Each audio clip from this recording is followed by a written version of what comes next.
friends and my dearest students, I'm Adhar Barua. Today I am going to discuss about verbs. আজি মই verb সম্পর্কে আলোচনা কৰিম নাইবা ক্ৰিয়া সম্পৰ্কে আলোচনা কৰিম। ভাৰ্ব নাইবা ক্ৰিয়া সম্পৰ্কে জানাটো খুবই জৰুৰি, কাৰণ আমি ভাৰ্ব নোহোৱাকে বাক্য এটা কেতিয়াও লিখিব নোৱাৰো। এতিয়া মই আহিছো বোৰ্ডলৈ, বোৰ্ডত মই গোটেই কথাখিনি লিখিছো। আজিৰ টপিকটো হ'ল ভাৰ্ব, ক্ৰিয়া। অসমত ক্ৰিয়া বুলি কোৱা হয়। ভার্ব সম্পর্কে জানার আগে আগে ভার্বনো কাক কয়, তার ডেফিনেশন কি সেই সম্পর্কে আমি জানাটো দরকার। হোয়াট ইজ ভার্ব, ভার্ব কাক বলে। এটা উদাহরণ এটা লিখিছো, হি প্লেজ বেডমিন্টন, তেওঁ বেডমিন্টন খেলে। এই বাক্যটো যদি আমি ভালদৰে চাওঁ, আমি দেখিম যে হিটো সাবজেক্ট, প্লেজটো ভার্ব, বেডমিন্টনটো অবজেক্ট। গতিকে এটা বাক্য লিখতে আমি ভার্ব লিখিবই লাগিব। ভার্ব অবিহনে কেতিয়াও আমি বাক্য এটাৰ অৰ্থ প্ৰকাশ কৰিব নোৱাৰো। এটা বাক্যত কেতিয়াবা সাবজেক্টটো নাথাকিব পাৰে, নাইবা কেতিয়াবা আমি অবজেক্টটো নিলিখিব পাৰো, নাইবা নাথাকিব পাৰে। কিন্তু ভাৰ্ব নোহোৱাকৈ আমি কেতিয়াও বাক্য এটাৰ অৰ্থ আমি প্ৰকাশ কৰিব নোৱাৰো। এই কথাটো ছাত্ৰ ছাত্ৰীবিলাকে ভালদৰে মনত ৰখা উচিত। এতিয়া মই ডেফিনেশ্যনলৈ আহিছো, সংজ্ঞাবিলাকলৈ আহিছো। ভাৰ্বনো কাক কয়, ভাৰ্বটোনো কি বস্তু। প্ৰথম মই লিখিছো, a verb is a word. Verb নাইবা ক্ৰিয়া এটা শব্দ, ইউজ ফৰ সেইং সামথিং, ব্যবহাৰ কৰা হয় কিহৰ কাৰণে, সেইং সামথিং, কিবা কোৱাৰ কাৰণে। কাৰ বিষয়ে ক'ব, এবাউট এ পাৰ্সন, কোনোবা একজন ব্যক্তিৰ বিষয়ে ক'ব। প্লেস, কোনোবা ঠাইৰ বিষয়ে ক'ব। অৰ থিং, কোনোবা বস্তুৰ বিষয়ে ক'ব। তেনেকুৱা শব্দবিলাকক কি বুলি কোৱা হয়, ভাৰ্ব বুলি কোৱা হয়, নাইবা ক্ৰিয়া বুলি কোৱা হয়। ফৰ এক্সাম্পল, এই বাক্যটোত হি প্লেজ বেডমিন্টন, এই সাবজেক্টটোই নাইবা এও যে বেডমিন্টন খেলে সেই কথাটো প্ৰকাশ কৰা হৈছে। এতিয়া আমি দ্বিতীয় যিটো ডেফিনেশ্যন তালৈ আহিছো। Verbs describe the action of the subject. ভাৰ্বে সাবজেক্টৰ যিটো কাৰ্য, যিটো কাম, সেইটো প্ৰকাশ কৰে। উদাহৰণস্বৰূপে, what the subject does, সাবজেক্টটোনো কি কৰে। what it is, এইটোনো কি, তাৰে বিষয়ে বৰ্ণনা কৰে। এতিয়া আমি পুনৰ লিখিছো, এইটো খুব ইম্পৰ্টেণ্ট, ছাত্ৰ ছাত্ৰীবিলাকে জনা উচিত। Verbs are an absolutely necessary part of sentences. ভাৰ্ববিলাক বাক্যৰ সকলোতকৈ প্ৰয়োজনীয় অংশ। মই আৰম্ভণিতে কৈছো, ভাৰ্ব নোহোৱাকৈ আমি বাক্য লিখিব নোৱাৰো। ভাৰ্ব নোহোৱাকৈ আমি বাক্যৰ অৰ্থ আমি প্ৰকাশ কৰিব নোৱাৰো, নাইবা কোনো কথা এটা আমি বুজাব নোৱাৰো। A sentence cannot work without an action or dynamic verb and non-action verbs.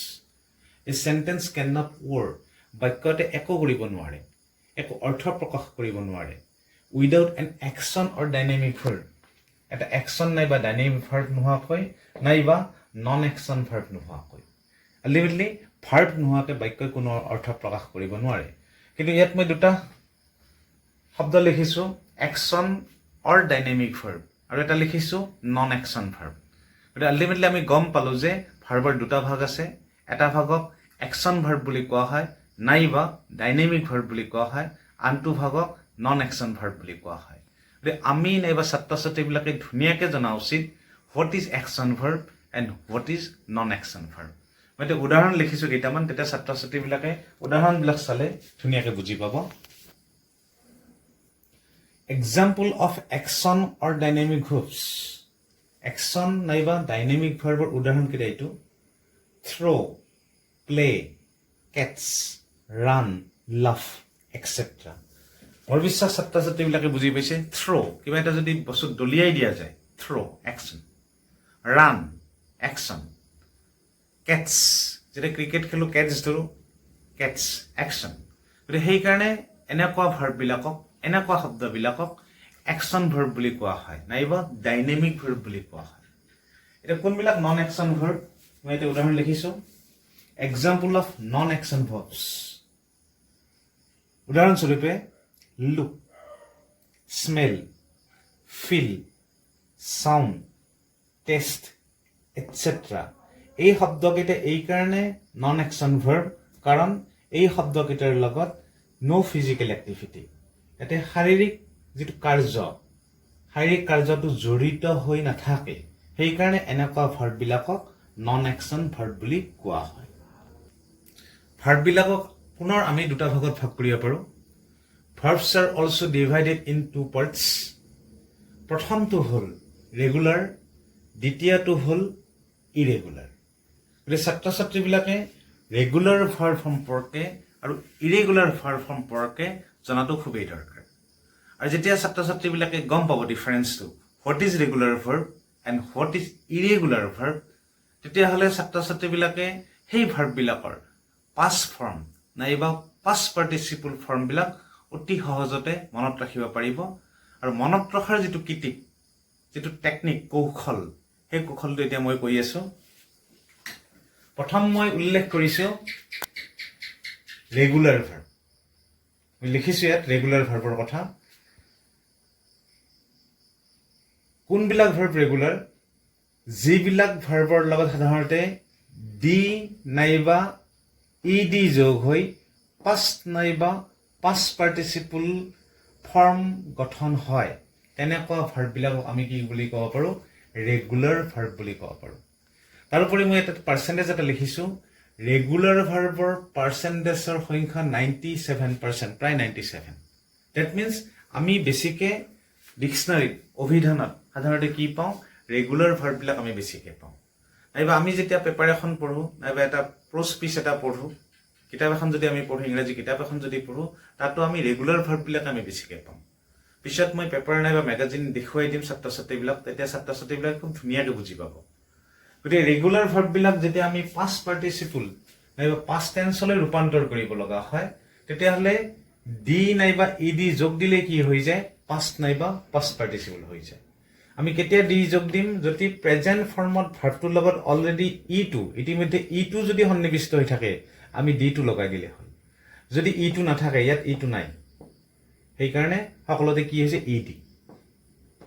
গতিকে আল্টিমেটলি একেটা ভাৰ্বক যদি ৰেগুলাৰ ভাৰ্বক আমি পাষ্ট নাইবা পাষ্ট পাৰ্টিচিপল ফৰ্মলৈ গঠন কৰাৰ আগে আগে নাইবা পাষ্ট নাইবা পাষ্ট পাৰ্টিচিপল ফৰ্মত যদি আমি লিখিব লগা হয়, তেতিয়াহ'লে আমি ইডি যোগ কৰিলে কি হৈ যাব? পাষ্ট নাইবা পাষ্ট পাৰ্টিচিপল ফৰ্মত আমি ধুনীয়াকৈ লিখিব পাৰোঁ। একেবাৰে সহজ। এতিয়া আমি ইৰেগুলাৰ ভাৰ্ব সম্পৰ্কে জানি লওঁ। কোনবিলাক ইৰেগুলাৰ ভাৰ্ব? ইৰেগুলাৰ ভাৰ্বৰ যিটো পাৰ্চেণ্টেজ, এৰাউণ্ড 3%, যথেষ্ট পৰিমাণে কম। গতিকে সেইকাৰণে আমি এই 3% ভাৰ্ব, তাতকৈও কম হ'ব পাৰে, এই 3% ভাৰ্ব যদি আমি মুখস্থ কৰোঁ নাইবা যদি মনত ৰাখোঁ, তেতিয়াহ'লে ৰেগুলাৰ ভাৰ্ববিলাকৰ পাষ্ট নাইবা পাষ্ট পাৰ্টিচিপল ফৰ্মবিলাক আমি অতি সহজতে মনত ৰাখিব পাৰিম। কাৰণ এইবিলাক মুখস্থ কৰাৰ কোনো প্ৰয়োজন নাই। ইডি যোগ দিলে কি হৈ যাব? ৰেগুলাৰ ভাৰ্ব হৈ যাব। এতিয়া ইৰেগুলাৰ ভাৰ্ব কোনবিলাক? গো, ৱেন, gone, eat, ate, eaten, give, gave, given, put, put, put, read, read, read, learn, learn, learn. এই ভাৰ্ববিলাকক কি বুলি কোৱা হৈছে? ইৰেগুলাৰ ভাৰ্ব বুলি কোৱা হৈছে। ইৰেগুলাৰ ভাৰ্ব বুলি নাম দিয়াৰ কাৰণটো হ'ল, এই ভাৰ্ববিলাক যেতিয়া আমি পাষ্ট নাইবা পাষ্ট পাৰ্টিচিপল ফৰ্মত লিখিছোঁ, তাৰ কোনো নিৰ্দিষ্ট নিয়ম নাই। ৰেগুলাৰ ভাৰ্বৰ ক্ষেত্ৰত ইডি যোগ দিলে কি হৈ যায়? পাষ্ট নাইবা পাষ্ট পাৰ্টিচিপল ফৰ্ম হৈ যায়। কিন্তু ইৰেগুলাৰ ভাৰ্বৰ ক্ষেত্ৰত, অনিয়মিত ক্ৰিয়াৰ ক্ষেত্ৰত আমি ডি নাইবা ইডি যোগ কৰি ভাৰ্ব এটা কি কৰিব নোৱাৰোঁ? পাষ্ট নাইবা পাষ্ট পাৰ্টিচিপল ফৰ্মলৈ আমি ৰূপান্তৰ কৰিব নোৱাৰোঁ নাইবা লিখিব নোৱাৰোঁ। ফৰ এক্সাম্পল, গো, ৱেন, গন, কোনো নিৰ্দিষ্ট নিয়ম নাই। ইট, এট, ইটন, এইটো আকৌ বেলেগ। ইয়াত আৰু কি হৈছে? পুট, পুট, পুট, তিনিটা একেই। ইয়াত আৰু কি হৈছে? একেই আছে স্পেলিং, কিন্তু ইয়াৰ প্ৰনাউন্সিয়েশ্যনটো কিন্তু বেলেগ হ'ব। Read, read, read. গতিকে ইৰেগুলাৰ ভাৰ্ববিলাক যদি আমি মুখস্থ কৰোঁ নাইবা যদি মনত ৰাখোঁ, তেতিয়াহ'লে আমি ৰেগুলাৰ ভাৰ্ববিলাক ধুনীয়াকৈ আমি লিখিব পাৰিম। মুখস্থ কৰাৰ কোনো প্ৰয়োজন নাই। গতিকে সেইকাৰণে ছাত্ৰ ছাত্ৰীবিলাকে ইৰেগুলাৰ ভাৰ্ববিলাক মনত ৰখাৰ ক্ষেত্ৰত গুৰুত্ব দিয়া উচিত। আৰু ইতিমধ্যে ছাত্ৰ ছাত্ৰীবিলাকে নাইবা আমি ইৰেগুলাৰ ভাৰ্ব বহুতকেইটা জানো। যিকেইটা বৰ্ডত মই লিখিছোঁ আমি জানো, দুই এটা ক'ৰবাত নাজানিব পাৰোঁ। গতিকে সেইকেইটা যদি আমি মনত ৰাখোঁ, ৰেগুলাৰ ভাৰ্ববিলাক আমাৰ অট'মেটিক কি থাকিব? মনত থাকিব। So' this is one of the most important technique to memorise the verb forms. ভাৰ্বৰ যিবিলাক ফৰ্ম, পাষ্ট নাইবা পাষ্ট পাৰ্টিচিপল, এইটো সকলোতকৈ মানে সহজ টেকনিক নাইবা কৌশল। তাৰোপৰি মই ইয়াত এটা লিখিছোঁ শব্দ, লাৰ্ণ, লাৰ্ণড, লাৰ্ণড। ইয়াত মই কি লিখিছোঁ? ব্ৰেকেটত, seems to prefer in British English. এই কথাটো ছাত্ৰ ছাত্ৰীবিলাকে জনা উচিত লাৰ্ণ শব্দটো যেতিয়া আমি পাষ্ট নাইবা পাষ্ট পাৰ্টিচিপল কৰোঁ তেতিয়া টি লগাই আমি কি কৰিব পাৰোঁ পাষ্ট নাইবা পাষ্ট পাৰ্টিচিপল ফৰ্মত আমি লিখিব পাৰোঁ seems to prefer in British English British ইংলিছৰ ক্ষেত্ৰত এইটো কি কৰা হয় বেছি প্ৰিফাৰ কৰা হয় অগ্ৰাধিকাৰ দিয়া হয় টি লগাই পেলাই কি কৰে পাষ্ট নাইবা পাষ্ট পাৰ্টিচিপল ফৰ্ম কৰে কিন্তু লাৰ্ণ শব্দটোৰ লগত ইডি যোগ কৰিও ৰেগুলাৰ ভাৰ্বৰ যেটো নিয়ম ইডি যোগ কৰিও এই ভাৰ্বটোক আমি কি কৰিব পাৰোঁ পাষ্ট নাইবা পাষ্ট পাৰ্টিচিপল কৰিব পাৰোঁ গতিকে ইডি যোগ কৰি যে লাৰ্ণ শব্দটোক পাষ্ট নাইবা পাষ্ট পাৰ্টিচিপল ফৰ্মত লিখা হয় সেই নিয়মটো কিহৰ ক্ষেত্ৰত প্ৰযোজ্য হয় United states of America and Canada এই দুখন দেশত এই নিয়মটো বেছিকৈ প্ৰযোজ্য হয় গতিকে ছাত্ৰ ছাত্ৰীবিলাকে যদি কোনোবাই টিও লিখে পাষ্ট নাইবা পাষ্ট পাৰ্টিচিপল ফৰ্ম কৰাৰ ক্ষেত্ৰত সেইটোও শুদ্ধ ইডি যোগ কৰিও যদি পাষ্ট নাইবা পাষ্ট পাৰ্টিচিপল ফৰ্মত লিখে সেইটোও শুদ্ধ কিন্তু ছাত্ৰ ছাত্ৰীক এইটোও জনা উচিত ব্ৰিটিছ ইংলিছত টিটো বেছি প্ৰিফাৰ কৰা হয় আৰু ইউনাইটেড ষ্টেটছ নাইবা কানাডাত ইডিটো বেছি প্ৰিফাৰ কৰা হয় অগ্ৰাধিকাৰ দিয়া হয় আৰু মোৰ বিশ্বাস থুলমূলকৈ ছাত্ৰ ছাত্ৰীবিলাকে হোৱাট ইজ ভাৰ্বছ ভাৰ্বনো কি ক্ৰিয়ানো কি সেই সম্পৰ্কে বুজি পাইছে এটা সম্যক ধাৰণা পাবলৈ সক্ষম হৈছে গতিকে আজি আৰু মই বেছি দীঘলীয়া নকৰোঁ নেক্সট টাইম মই পুনৰ নতুন টপিক এটা লৈ আহিম আৰু তেতিয়ালৈ বাই বাই থেংকছ এ লট